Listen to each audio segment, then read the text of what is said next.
அனைவருக்கும் அன்பு வணக்கங்கள். நேற்றைய பதிவிலே சுழுமுனை நாடி பற்றி பார்த்தோம். இன்று நாம் பார்க்க இருப்பது ஓங்கார கணபதி பற்றி. ஓம் என்னும் சொல்லில் எல்லாம் அடங்கியுள்ளது. வேதங்களின் தலையாய மந்திரம் ஓம் எனும் பிரணவ மந்திரம். பிரணவத்தின் அதிபதியே விநாயகப் பெருமான் தான். இவரே முழு முதற்கடவுள்.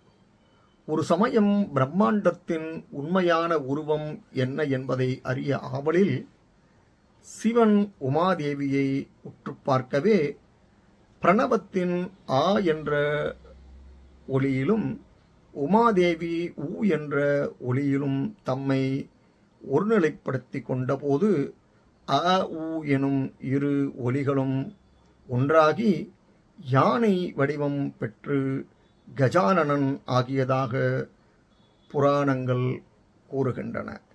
இன்னொரு வழிமுறையையும் புராணங்களில் குறிப்பிடுகின்றனர். உமாதேவியார் கணபதி உருவை மானசீகமாக மனதுக்குள் கற்பனை செய்து கொண்டார். பின் அவ்வுருவுக்கு உயிர் கொடுக்க வேண்டி மகாவிஷ்ணுவை வணங்கி தவம் இருந்தார்.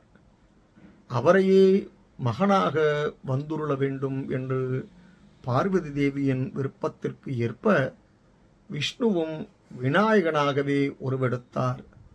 அவரே வைஷ்ணவர்கள் போற்றும் விஸ்வக்ஷேனர் என்றும் தும்பிக்கை ஆழ்வார் என்றும் போற்றப்படும் விநாயகராவார். இப்போது நாம் ஆதிசங்கரர் அருளிய கணேச பஞ்சரத்னம் என்ற ஸ்தோத்திரத்தின் அந்த ஸ்லோகத்தையும் அதன் அர்த்தத்தையும் பார்க்க இருக்கிறோம். வாருங்கள். மூதாகரதமோதகம் சதா விமுக்தி சாதகம்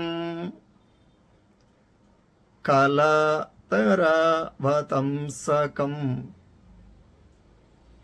விலாசிலோகரக்ஷகம் அநாயகை கணாயகம் விநாசிதே பதைத்யகம்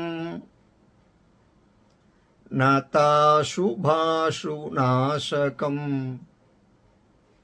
நமாமி தம் விநாயகம்.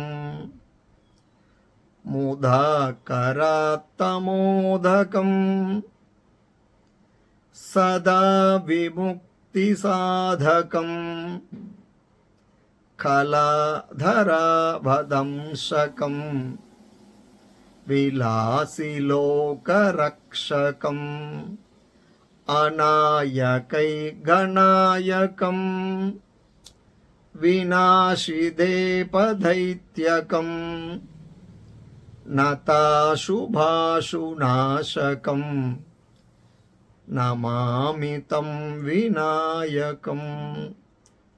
இதன் பொருள் மனம் மகிழ்ந்து கையில் மோதகத்தை ஏந்தியவரும் எப்பொழுதும் மோட்சம் தருபவருமான விநாயகரை வணங்குகிறேன்.